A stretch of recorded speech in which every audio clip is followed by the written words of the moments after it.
오늘 말씀 전하겠습니다. 우리 지난주에 말씀을 잠깐 살펴보면 다니엘 1장 4절에 흠이 없고 용모가 아름답고 모든 지혜를 통찰하고 지식에 통달하고 학문에 익숙하고 또 왕궁에 설 만한 소년, 그 소년들이 바벨론의 포로로 잡혀왔죠. 그 소년 중에 하나님의 사람 다니엘과 세 친구가 있었다는 것이에요. 네, 그 4명만 잡혀온 건 아닙니다. 네, 여러 명이 잡혀왔는데 그 중에서도 뛰어난 다니엘과 세 친구가 있었는데 그 친구들의 이름은 다니엘과 하나냐와 미사엘과 아사랴라는 친구들입니다. 네, 선생님은 어렸을 때 사드락, 메삭, 아벳느고로 배웠어요. 그런데 선생님이 공부를 하다 보니까 사드락, 메삭, 아벳느고는 바벨론식 이름이야.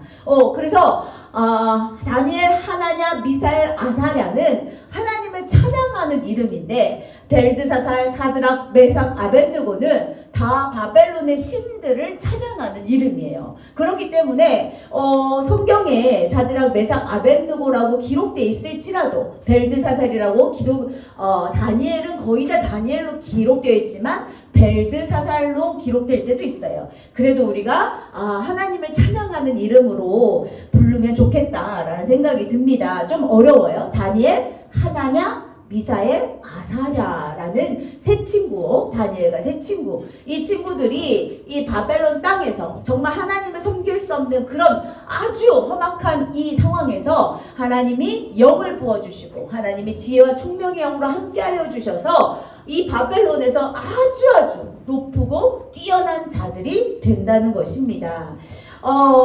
결국에 이렇게 3년 동안 왕궁에서 왕의 음식을 먹으라 했는데 그것도 뜻을 정하여 거부하고, 그러나 뭐 이름 바꾸는 건 어쩔 수 없어. 그들이 그렇게 부른다니까 어쩔 수 없지. 그렇지만 다니엘과 세 친구는 왕궁 안에서 바벨론의 교육, 갈대아 사람의 교육을 받으면서도 계속 그 마음에는 누구를? 하나님을 최고로 섬기는 사람들이었다는 거예요. 그러니 하나님이 그 모습을 보고 안 예쁠 수가 없지. 그러니 그들에게 복을 안 줄 수가 없지. 그런 가운데서 드디어 3년이 지났고요. 이제 시험을 봤어요. 그런데 다니엘, 하나냐, 미사엘, 아사랴 이들만큼 뛰어난 자가 없었던 거예요. 그래서 그 왕 앞에 이 4명의 소년이 딱 서게 됩니다. 우리나라 말로 하면 1등, 2등, 3등, 4등 한 거예요. 시험을 봐서 1등, 2등, 3등, 4등을 이 4명의 친구가 쫙 한 거야.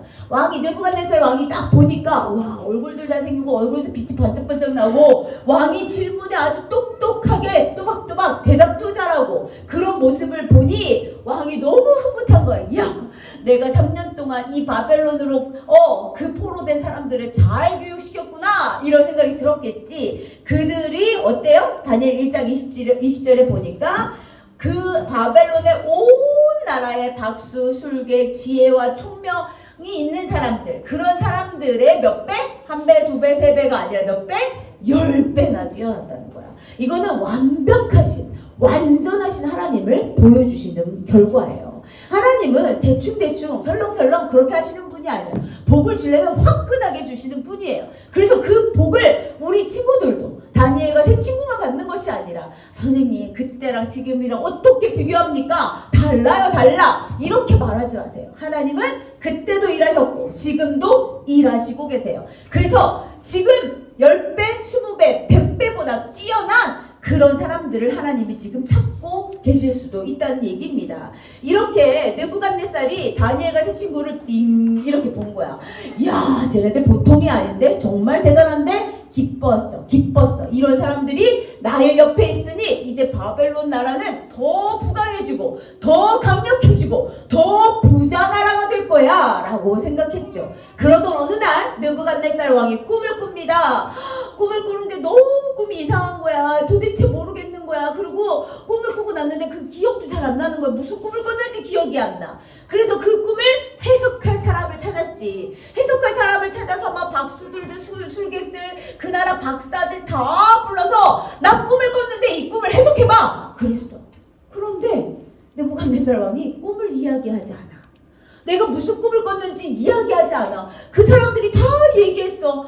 왕이시여, 꿈을 얘기해 주세요. 꿈을 얘기해 주셔서 저희가 해석을 하지요. 아니. 너네들 내 꿈을 빨리 해석해봐. 그렇지 않으면 너네들 다 죽을 줄 알아. 라고 얘기했어요. 완전히 나라가 뒤집혔어요.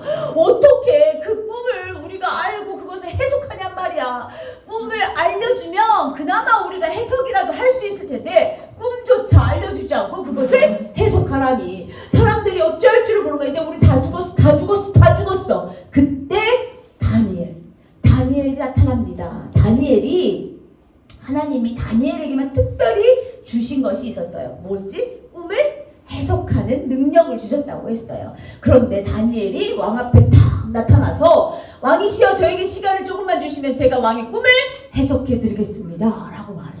여러분 생각해 보세요. 다니엘이 그때 나이에 뭐 20대 정도 됐을 거예요. 그런데 그 느부갓네살 왕의 그 위엄 아래 당당하게 가서 내가 해석하겠습니다 라고 얘기한다는 것은 정말 쉽지 않은 일이지만 다니엘은 하나님을 의지하여 그렇게 진행했다는 거예요. 결국 다니엘이 왕이 꿈이 무엇인지까지 마치고 그 뜻이 무엇인지까지 정확하게 이야기했어요. 그 꿈에 보여준 것은 바로 이 신상입니다. 머리는 금, 몸통은 은, 노과 또 배와 넓적다리는 노수로, 다리는 쇠로, 발은 쇠와 진흙으로 섞여서 이게 무슨 의미냐? 다니엘이 이 의미를 해석했더니 왕이시여 머리는 지금 바벨론입니다. 번쩍번쩍 빛나는 머리는 바벨론이야. 그런데 어디서 모르는 돌이 날아와서 그 발을 치고 완전히 그 우상은 사라지고 그 돌이 태산이 되어서 온 세상을 덮을 것입니다. 왕이시여 이것은 앞으로 이루어질 일을 왕에게 보여주신 것입니다 라고 했어요.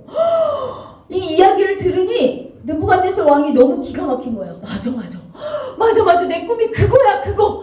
와 진짜 너 정말 대단하구나. 대단해. 와 진짜 왕이 너무 시원하고 기분이 좋아서 너무 행복했어요. 예, 그게 그러고 나서 느부갓네살 왕이 첫 번째로 자기 입술로 누구를 찬양하냐면 하나님을 찬양합니다. 느부갓네살은 하나님을 알지도 못하고 또 남유다의 사람들이 이쪽에 바벨론으로 포로로 잡혀왔을 때 하나님을 다 잊어버려. 너의 신들은 없어. 너의 신들은 너의 나라를 멸망시켰잖아. 그렇기 때문에 너의 신들은 없어 라고 생각했던 그 사람이 이렇게 다니엘 2장 47절에 우리 빨간 글씨만 읽어주세요. 시작. 너희 하나님은 참으로 모든 신들의 신이시요 모든 왕의 주제시로다 라고 말한 거야. 아직 이 느부갓네살 나의 하나님이라고 고백은 안 했지만 다니엘을 보면서 와 다니엘이 믿는 그 하나님을 자기 입술로 찬양하게 된 거예요. 이거 너무 놀라운 이야기야. 너무 기가 막힌 이야기야. 믿지 않는 사람이 나를 통하여서 하나님 야 진짜 대단한데? 야 수혁이가 믿는 하나님 정말 진짜 하나님인가 봐. 와 요한이가 믿는 하나님 진짜 하나님인가 봐. 이야 이렇게 멋있을 수가? 믿지 않는 사람들이 나의 모습을 보고 내가 하는 일을 보고 내가 선포하는 말씀을 들으면서 그 하나님을 찬양하는 거야.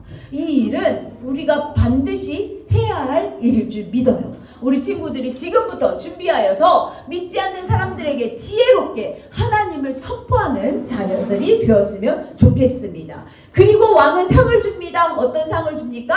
네, 그 다음 말씀 보면 다니엘 2장 48절 49절에 다니엘을 바벨론의 최고 통치자, 그러니까 바벨론 느부갓네살 아래 모든 사람을 다스릴 수 있는 그런 위치에 아주 고위 관직에 오르게 하고요. 또 다니엘이 부탁했어요. 사드락, 메삭, 아벳느고, 하나냐, 미사엘, 아사랴를 그 친구들에게도 같이 주었으면 좋겠습니다. 해서 그 하나냐, 미사엘, 아사랴를 지방의 일을 담당하는 그런 관직으로 세우게 됐다는 거예요. 여러분 여기까지 보면 너무너무 야 정말 역시 하나님 최고야. 정말 멋져. 이렇게 생각할 수 있어. 그런데 딱 다니엘 2장으로 넘어가면서 이 느부갓네살 왕의 생각이 바뀌는 거야. 야 그래 머리는 바벨론 금으로 되어 있고 그런데 아무리 그 꿈을 생각하고 또 되뇌어보지만 좀 안타까워. 아쉬워. 뭐가 아쉬워? 머리부터 발끝까지 금으로 완전히 둘러싸였으면 좋겠어. 그래서 이 전 세계를 바벨론이 다 통치했으면 좋겠어. 이 욕심이 생기는 거야. 물론 성경에 기록되어 있진 않지만 다른 곳에 이렇게 기록되어 있대요. 신하들, 다니엘을 시기하고 질투하던 신하들이 왕을 옆에서 꼬드긴 거야. 왕이시여, 왕이시여, 그 꿈, 그거 우리가 바꿔버립시다. 이 머리부터 발끝까지 다 금으로 만들면, 우리가 그리고 그것을 섬기게 하면 이 세상은 그 꿈처럼 되지 않아요.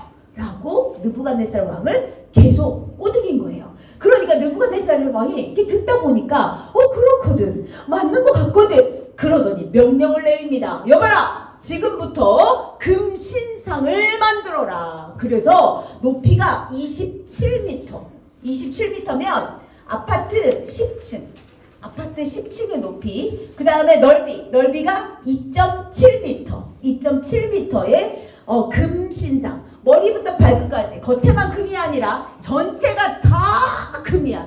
속까지 다 금. 바벨론은 금이 많기로 유명한 곳이에요. 그렇기 때문에 머리부터 발끝까지 온 27m를 다 어떻게? 금으로 된 신상을 만들었어요. 그렇게 신상을 만들고 그것을 평지에 쫙 세워놓고 모든 사람들을 불러버렸어요. 뭐라고? 그 금신상 낙성식이라고, 이거를 완성했으니 너희들 모두 와서 이 금신상에게 절하여라 라고 선포하는 날이 되었다는 거예요. 여기서 이제 우리가 생각하는 문제가 생기죠. 이제 사드락, 메삭, 아벳느고, 하나냐, 미사엘, 아사랴에게 위험한 일이 생기게 됩니다. 이 금신상 낙성식에 정말 바벨론의 모든 고위 관직뿐만 아니라 모든 사람들이 다 모였어요. 그래서 왕은 선포합니다. 네, 여기에다가 다 절을 해라. 그런데 절을 하지 않으면 어떻게 된다? 풀무불에 던져버릴 것이다 라는 명령을 내리게 됩니다. 여러분, 풀무불은 지금으로 말하면 용광로예요. 철을 녹이는 용광로야. 엄청나게 뜨거운, 말도 할 수 없이 뜨거운 그 용광로에 사람을 집어넣는데 어떻게 하면? 절하지 않으면, 우상에게 절하지 않으면, 우상에게 절을 하면 살려줄 것이고, 절하지 않으면 너희들을 풀무불에 던져버릴 것이다 라고 선포했어요. 그런데 여기에 하나냐, 아사랴, 미사엘이 있었지. 이 세 친구들은 절할 수 없었어. 왜? 그들은 뜻을 정했잖아. 나는 바벨론에 살고 있지만, 내 몸은 바벨론에 있지만 나는 하나님만을 섬기겠습니다. 하나님께만 절하고 하나님께만 예배하겠습니다 라고 선포했던 그 세 친구는 절할 수 있다 없다? 없었어요. 아무리 뜨거운 풀불이 올지라도, 아무리 뜨거운 더 심한 뭐가 올지라도 우리는 절할 수 없습니다. 근데 그것을 또 바벨론 느부갓네살 왕에게 이들을 시기 질투하는 사람들이 고발을 합니다. 왕이시여, 왕이시여, 풀무불에 넣는다고 하는 거 맞지요? 그런데 저기 지금 남유다의 그 세 사람이 절을 안 하고 있습니다 라고 고발을 합니다. 느부갓네살은 화가 났어요. 빨리 그 셋을 불러오너라. 불러와서 한 번 더 회유를 합니다. 너네들 지금이라도 생각을 바꿔서 금신상에 절하면 내가 살려줄게 걱정하지 마 라고 이야기했어요. 그런데 이 세 친구는 이렇게 고백합니다. 우리가 이 일에 대하여 왕에게 대답할 필요가 없습니다. 이게 무슨 말이야? 저희들은 할 말 없습니다. 저희들 왕의 말을 듣지도 않을 것이고, 저희들은 절대 우상 앞에 절하지 않겠습니다 라고 이야기합니다. 와, 느부갓네살 왕이야. 여러분, 금방 당장이라도 얘네들 그냥 칼로 쳐서 죽일 수도 있고, 정말 어떻게 될지 모르는 이 상황에서 너무나 당당하게, 너무나 담대하게 저희들은 왕의 그 말에, 질문에 대답할 필요가 없습니다. 그러면서 이렇게 얘기하죠. 왕이여, 우리가 섬기는 하나님이 계시다면 우리는 맹렬히 타는 풀무불 가운데서 능히 건져내시겠고 왕의 손에서도 건져내시리이다 라고 얘기했어요. 분명히 우리를 건져주실 거야. 건져주실 믿음 있어. 확신이 있어. 그런데 오늘 중심 말씀, 그렇게 하지 아니하실지라도, 우리를 구원하지 않으실지라도, 그것이 하나님의 뜻이야. 우리를 구원하는 것도 하나님이고 우리를 구원하지 않는 것도 하나님이고, 그 모든 것을 하나님 주권 아래 있으니 그렇게 하지 않을지라도 저는 절하지 않겠습니다. 왕을 섬기지 않겠습니다. 라고 너무나 당당하게, 너무나 자신있게 이야기하는 거야. 이 모습을 본 느부갓네살 왕은 얼마나 화가 났어. 모든 사람들이 자기 앞에서 벌벌 떨잖아. 어떻게 하면 살아날까, 어떻게 하면, 조금만 잘못하면 죽을 것 같아서 벌벌벌 떠는데 이 세 명이 딱 쓰더니, 나는 왕을 섬기지도 않겠습니다. 나는 절하지도 않겠습니다. 그것도 너무나 당당하게 금신상에게 절하지도 아니할 줄을 아옵소서. 이게 무슨 말이야? 안 할 겁니다. 안 할 거예요. 라는 이야기야. 거기에 있었던 많은 사람들도 아마 얼마나 놀랐을까. 쟤네들 죽으려고 미쳤구나. 진짜 대충 하다가 그냥 신용만 하지. 그럼 살잖아. 왜 저래 왜 저래 왜 저래. 아이고 답답하네. 이렇게 생각할 수도 있겠지. 그러나 결국 느부갓네살은 화가 나서 그것을 참지 못하고 이 풀무불을 몇 배나? 7배나 더 뜨겁게, 7배 더 뜨겁게 달군 거야. 달궈서 그 세 명을 그것도 밧줄로 꽁꽁꽁꽁 묶어서 꼼짝도 못하게 만들어서, 그리고 그 풀무불에 집어 던집니다. 여러분, 그 집어 던지려고 얘네들을 붙잡고 갔던 그 사람들이 타서 죽었어요. 그 정도로 어마어마하게 뜨거운 그 불 가운데 이 세 명이 들어가는 거야. 던져진 거야. 어떤 마음이었을까? 선생님은 이 모습을 상상하면서, 야, 어떻게 저럴 수 있지? 우리 찬양 중에 불 속에라도 들어가서 뭐 이런 찬양이 있어요. 예전에 그 찬양을 선생님이 많이 불렀는데, 와, 그 찬양 어떻게 불렀었지? 라는 생각이 들 정도로, 어떻게 그 7배나 뜨거운 그 풀무불에 진짜 겉에 잠깐 서 있는 사람도 태워 죽이는 그런 풀무불에 이 세 친구는 당당하게 들어간 거예요. 이런 믿음을 우리 하나님이 보시고 그들을 가만 냅뒀을까? 가만 냅두지 않으셨지. 자세히 보니까 아까 좀 전에 그림 좀 보여주세요. 네. 이 상황 뭐야? 느부갓네살 왕이 분명 3명을 포박해서 던졌는데 이 상황에 보니까 그들이 자유롭게 움직이고 있어. 뭐지? 한참 쳐다봤어.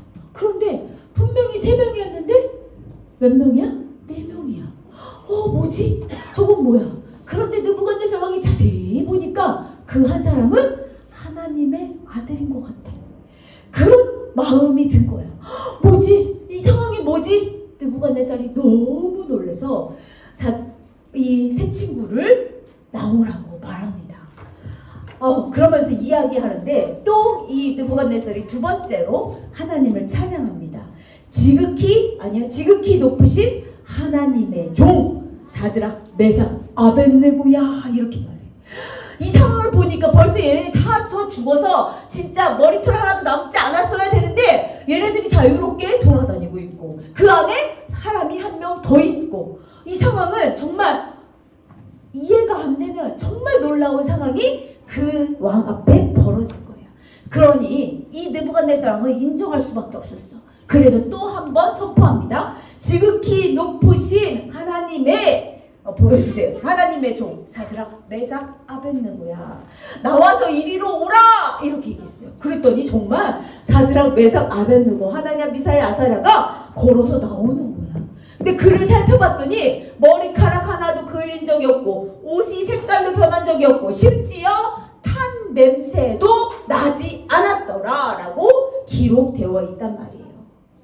그리고 느부갓네살은 그 상황을 지켜보고 이렇게 선포합니다. 뭐라고 선포할까요? 사드락 메삭 아벳느고의 하나님을 찬송할지로다.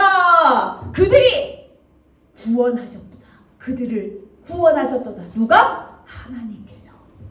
이렇게 느부갓네살은 두 번이나 하나님을 찬양하는 놀라운 일들을 벌이게 됩니다. 여러분, 이 사드락 메삭 아벳느고 하나냐 미사엘 아사랴가 이렇게 할 수 있었던 이유는 처음에 바벨론으로 잡혀왔을 때, 바벨론의 포로가 되었을 때 다니엘과 세 친구가 무엇을 했어요? 뜻을 정하였어요. 뜻을 정하였다는 말은 뭐라고 그랬어? 죽음을 각오했어. 내가 죽을지라도 죽으면 죽으리라 하는 마음으로 그들은 그 바벨론에 살고 있었다는 얘기예요. 여러분 지금은 어떨까요? 이 맹렬히 타는 풀무불에 우리를 집어넣을 사람이 있을까요? 난리 나지. 만약에 그런 일이 있으면 막 세계 토픽이 될 거야. 완전 전 세계에서 막 난리가 날 거예요. 그런데 우리에게는 이 풀무불이 정말 이 용광로가 우리 눈앞에 거기에 집어넣을 거야 라는 일들은 없을지 몰라도 우리에게 있어서 맹렬히 타는 풀무불은 뭐가 되냐? 빈정거림, 무시, 따돌림, 멸시, 압력 이런 것들이 우리에게 올 수 있다는 거예요.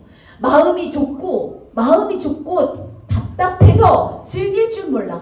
진짜 기독교인들, 야 정말 기독교인들 뭐냐 저렇게 답답하냐, 정말 저렇게 이해가 안 된다, 이렇게 우리를 멸시할 수도 있어요.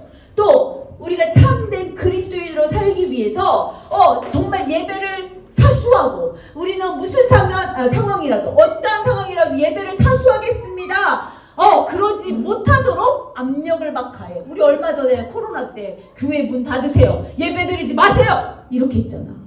그런 압력들이 우리가 지금 느끼는 뭐야? 맹렬히 타는 풀무불이 될 수 있다는 거야. 빈정거림, 기독교인들 다 저렇지 뭐 왜 저래. 야 믿는 사람들 정말 별것도 아니야. 그리고 무시하고 따돌리고 그런 상황이 우리에게 올 수 있어. 무슨 이유로? 예수를 믿는다는 이유로, 하나님을 믿는다는 이유로 그런 상황이 올 수 있어. 그때 우리는 적당히 타협하며 살아갈 것인가에 대한 고민을 해봐야 돼. 이것은 우리 친구들이 지금 어렸을 때 생각하지 않으면 나중에 커서, 나중에 어른이 돼서 청년이 돼서 생각하기가 어려워. 왜? 그때는 이미 타협하며 살고 있거든. 그래서 우리가 한 살이라도 어렸을 때 아니야 절대 그럴 수 없어, 나도 다니엘과 새 친구처럼 뜻을 정하여 타협하며 살지 않고 오직 하나님만, 조금 답답해 보여도, 조금 고집세 보여도, 조금 미련해 보여도 그래도 누구를? 하나님을 섬기며 나는 오직 하나님만 찬양하며 살 거야 라는 그런 고백과 그런 다짐이 있어야 된다는 것을 꼭 우리 친구들이 기억해야 돼. 그래야만 앞으로 우리가 그리스도인으로서 살아갈 수가 있다는 거야. 앞으로 우리가 맞이할 세상은 너무나 험악한 세상이 올 거야. 살기는 편하겠지. 그러나 하나님을 믿는 자녀로서 살아가기가 어렵단 말이에요. 그런 상황에 왔을 때 우리가 어떻게 살 것인가? 그냥 적당히 타협하고 좋은 게 좋은 거야 라고 생각하고 그냥 그들과 더불어 살아갈 것인지, 아니면 모두가 예스라고 말할 때 아닙니다, 노! 라고 대답할 수 있는 그런 용기와 그런 믿음으로 살아가야 될지 우리 친구들이 지금 다짐했으면 좋겠습니다. 마음 가운데 선생님한테 말하라는 것이 아니라, 그래 모두가 예스라고 말할 때 나는 아니야, 나는 노라고 말할 수 있는 그런 용기, 그것이 바로 하나님이 주시는 믿음이라는 것을 우리 친구들이 꼭 기억했으면 좋겠습니다. 시간이 많이 갔지만 한마디만 더 하고 마치겠습니다. 오늘 이런 일들이 우리나라에도 있었어요. 우리나라 일제강점기 들어봤죠? 일본이 우리나라를 침략했죠. 그런 상황에 신사참배, 일본의 왕에게 절해라, 일본의 신에게, 일본의 왕에게 절하라는 신사참배를 반대했던 많은 그리스도인들이 있어. 우리는 우상에게 절할 수 없습니다. 우리는 그렇게 할 수 없습니다. 그래서 2000여 명의 사람들이 감옥에 갇히고, 감옥에 갇힌 걸로 끝난 게 아니야. 수많은 말도 못하는 고문에 시달리고, 또 50여 명의 목회자들, 목사님들이 그냥 그 고문에 못 견뎌서 순교하는 그런 놀라운 일들이 우리나라에도 있었다고요, 여러분. 우리나라에도. 그 목사님들이, 그 그리스도인들이 믿음을 지켜서 여기까지 우리가 지금 자유롭게 예배할 수 있다는 것을 우리 친구들이 꼭 기억했으면 좋겠어요. 꿈들이 크크 내일 우리가 볼 내용에 주기철 목사님의 내용이 들어갑니다. 여러분 대표되는 목사님이에요. 목회자들이 50여 명의 목회자들이 순교했어요. 하나님을 자기네들은 신사참배 우상을 섬길 수 없고 우상에게 절할 수 없다고 그렇게 강력하게 부인했던 그 목사님들 중에 이 세 분만이라도 우리 친구들이 꼭 기억해야 된다는 생각을 합니다. 주기철 목사님, 손양은 목사님, 한상동 목사님. 이 목사님들이 어떻게 믿음을 지켜냈는지, 그래서 지금 우리가 이나마 자유롭게 예배를 드릴 수 있다는 거. 그러면 나의 후손들에게, 내가 나이 들어 나의 후손들에게는 어떤 믿음을 남겨줄 수 있을까? 선생님, 지금 제 믿음 지키는 것도 너무 힘들었는데 무슨 나의 후손까지 생각해요. 나의 자녀들, 그 자녀의 자녀들, 그 자녀의 자녀들이 우리가 지키는 이 믿음으로 그들이 다시 자유롭게 예배할 수 있는 그날이 오기를 선생님은 간절히 소망해요. 그래서 우리 친구들이 오늘 다니엘과 세 친구처럼 뜻을 정하여 내가 죽으면 죽으리라 라고 선포하는 그런 믿음의 사람들이 되기를 간절히 소망합니다. 그래서 오늘 제목이 이거예요. 함께 큰 소리로 외쳐주세요. 시작! 당당하게! 그렇지. 당당하게. 어깨 딱 펴고 그리스도인이라는 것을 당당하게 드러내고, 우리 학교에서 그리스도인, 나는 교회 안 다녀요 이런 친구들이 있을 수도 있어요. 그리고 교회 다니는지 안 다니는지 모르게 조용해, 나 교회 다니는 거 아무도 모르게 할 거야, 이렇게 다니는 친구들도 있어. 늦었지만 내가 한마디 더 할게요. 우리가 지난주 금요일날 만나요, 선생님? 금요일날 내가 놀라운 이야기를 들었어요. 우리 명성교회 초등부 친구, 어린 친구, 지금 초등학교 1학년 친구가 자기 친구에게 이야기를 했대요. 너 예수님 믿어? 이렇게 말했대요. 그런데 이제 친구가 뭐라 했겠죠. 나는 예수님 믿는데 너무 좋아, 이렇게 얘기를 했다는 거예요. 너무 좋아. 난 예수님 믿으니까 너무 좋아. 이것을 그 친구에게 들은 것이 아니라 저희 성교원 부모님이 그 얘기를 듣고 저희에게 얘기해 준 거예요. 선생님, 저 아이 보통이 아닌데요? 참 대단한데요? 이렇게. 내가 예수님을 믿었더니 지금 초등학교 1학년이야. 뭐가 좋은지 모르겠어. 어떤 부분이 어떻게 좋은지 모르겠어. 근데 친구 앞에서 너 예수님 믿어? 무슨 말이야? 나 예수님 믿는데 너무 좋아. 이렇게 이야기했다는 거예요. 여러분, 예수님 믿으면 너무 좋아요. 우리 친구들이 그것을 꼭 기억하고 당당하게 어깨 펴고 나는 참 그리스도인임을 우리가 선포하는 우리 친구들 되기를 간절히 소망합니다. 우리 다 같이 아멘 한번 외쳐봅시다. 시작! 아멘! 기도하겠습니다. 하나님 고맙고 감사합니다. 오늘 다니엘과 세 친구의 이야기를 들으면서 우리가 뜻을 정하기를 간절히 소망합니다. 우리 유치부 또 초등부 모든 자녀들이 또 함께하는 선생님들이 뜻을 정하여 당당하게 참 그리스도인으로 살아갈 수 있는 믿음을 허락해 주시옵소서. 오늘도 감사드리며 예수님 이름으로 기도드렸습니다. 아멘.